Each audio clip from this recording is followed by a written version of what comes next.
Hey guys, welcome back to my channel. My name is Jack Walla, and today I've done another shell challenge. So I've participated in Abalamo's tiny shell challenge, and there are actually 3 different shells you can do. So each is a different division of the tiny home. So what I've done for this one is I've actually done all 3. So I will be uploading the next 3 videos over the next week or so. And I started off doing the really tiny one. I can't think it's like it goes micro, tiny, small, or something like that. But I'm starting off with the smallest one. Essentially, is the idea behind this one. So this one was really fun to do. It was really different to do because I don't normally build tiny homes that are like really like fleshed out and livable. So this one I've ended up using. I originally said to myself, right, well, limit it to a few packs, make it really easy. I don't think I actually stuck to it in the end, but it predominantly uses like the Nifty Knitting and the Tiny Living packs, which I thought was a really cute idea. Like the idea behind this, it was someone who loves to knit in a tiny little home is living here, and I thought this is gonna be really cute, this is gonna be really fun. And I focused a lot on the landscaping for this one as well, because where you can't like have a fenced in area or like more platforms or anything, otherwise it ruins the actual lot and it's not like a tiny home anymore. I used the rocks to kind of build like a fake wall and the bushes to build that fake wall, just to make it look like there is a garden and have a nice archway in the back and everything. So it kind of feels like you've got this nice big open space, but it still functions as a tiny home. Like it doesn't go above the 32 tiles, which I thought, I'm quite proud of myself for that. It was quite difficult to sort of, if you don't know what you're doing, it's very difficult to find a way to sort of get around that. But there are little tips and tricks. So obviously, when you have a tiny home like this, it's easier to build your skills, easier to do gardening and everything like that. So it's the same. I think like floor tiles you can't put outside either. So I've used a lot of the terrain paint, move objects on to be able to fit everything like together, and it's worked out really nicely, I think. Just really cute. Like I would happily live here, maybe for a little while, not for too long. I can't do tiny spaces, but I just thought, yeah. And then the theme is red, so the actual house ends up being red, which I think is a really nice touch, because normally my houses are never red. They're usually black, white, or grey. I find it hard to like venture out, but I've tried to make it feel really almost cottage like, without being a cottage, if that makes sense. I didn't really want to build too many cottages because I'm doing that a lot recently, and I think it's nice to kind of branch out, do a lot of different things. But yeah, overall, like I think this is out of I think all of them, I think for like the shell challenges I did for this one, this is probably one of my favorite ones. I think it's really cute. You use the bunk bed on the inside as well, and I think it really works nicely. It feels very cute, very homely, and it's just fun in general. Like I really love it. And yeah, anyway, today the day I'm filming this, I've actually had a shift at work, so I'm back to full-time work now. So if I look really tired, that's because I am. I am absolutely exhausted, and I've had one shift. For those of you also don't know, I work full-time in retail, so I do work 40 hours a week. So my uploads per week, I've already started this week. I'm kind of keeping it down to 3 a week, seeing how I maintain it, and then going from there, because it is it is quite difficult to juggle the two. But like once I've got them all sorted, then it'll be all good. So I think it's also helping me a bit more with my creativity.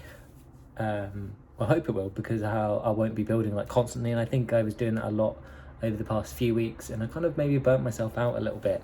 But I'm quite glad it happened, because now I took a week off, I think, from actually building anything, even filming anything. Like the last few videos that have been up have been pre-recorded for like a week or so, something like that. And I just thought, you know what, take a break, take a breather. We'll come back. And that's what I did with these. So I built these literally like I think I built these actually a week ago as well. Like I built them a little while ago, or maybe a few days ago, I don't know. Check my Twitter. I posted a picture when I uploaded, because some of you probably already seen the outside, but obviously now we're doing the interiors. And I've really like gone all out, and I've tried to fit a lot into these rooms. So obviously here's the bathroom, and I'm using the shelf to pop out obviously like the few little bits and bobs because I wanted to use like the tiny furniture. That shower's from Snowy Escape, and you can walk through that tile. It's like an open tile, so you can still fit a lot in this room. I know you can actually make two tile bathrooms if you want to have like a toilet and a shower in there, and a door. If you use the move objects on, you can actually make it so you can walk into like where the shower is through the door.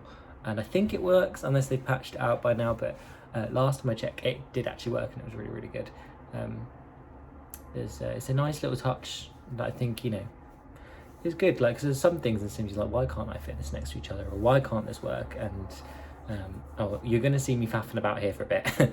I was looking for a certain item and I could not find it for the life of me, and I didn't know what it was called. It's like the little soap dispensers you get from, I think it's Snowy Escape, and it's like a wall decoration, and I don't know what it was under, and I was finding it so difficult, so I gave up in the end. I don't even go back to find it. And I wanted to have this wardrobe in, because I kind of felt like it kind of breaks up the space a bit, makes this tiny home feel bigger.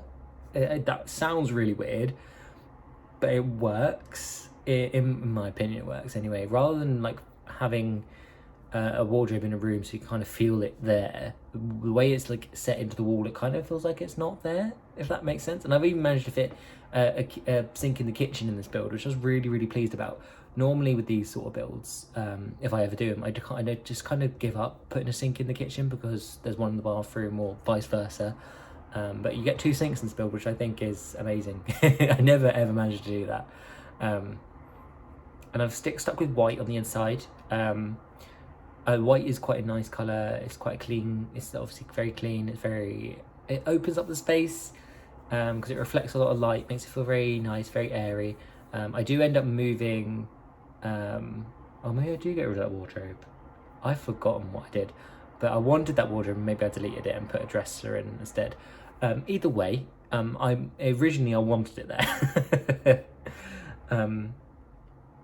But it's worked out in the end because I had to do it because I couldn't really fit a TV in a sofa room, which I really wanted to do for this build. Which I really wanted to do. I think the only thing I didn't put in, which I really wanted to put in, was a rocking chair, and I just completely forgot. So there is supposed to be a rocking chair in this build, and I forgot to do that. Oh no, I didn't. It's there. What am I going on about? There you go. So you got a nice little rocking chair. So you got your little knitting nook in the bedroom. You got all your little bits of clutter here and there, and I just thought it worked out really nice and really cute. I tried and put lots of clutter literally everywhere, like on shelves, and it's all like sort of knitting related. I got rid of the fluffy rug in the end. I love the fluffy rug, but I thought I need more colour in this room, because it is beginning to look a bit too plain, a bit too white, a bit boring. I think I end up putting some clutter in the corner as well, like I think I put a plant, and then I do try to put, I think I put like a little shoe rack and stuff. I might tuck it under the sink, I think. I don't know if it's functional, the sink, after that, but if it's not, just delete the shoe rack. It's not really necessary, but I thought it was quite cute idea to have it under the sink. I did shrink the shoes. It's going to look a bit weird with your Sims there, but pretend they're kids' shoes or something, or like cats or dog shoes or something. You can kind of get away with it. And then that space is usable. For those of you who don't know, that's the one space under a bunk bed that you can actually use. So I know when they added them in, people were like, oh, you can't even use the bunk beds as like loft beds, but you can if you work it properly. But yeah, and I think that's the kitchen. I brighten it all up a bit, and I get some like dark wood floors and everything. But there you go, guys. So thank you for watching. If you enjoyed this video, please give me a thumbs up, subscribe, and leave a comment down below. And I hope you enjoyed. So I shall see you in the next one. See you later, guys. Bye.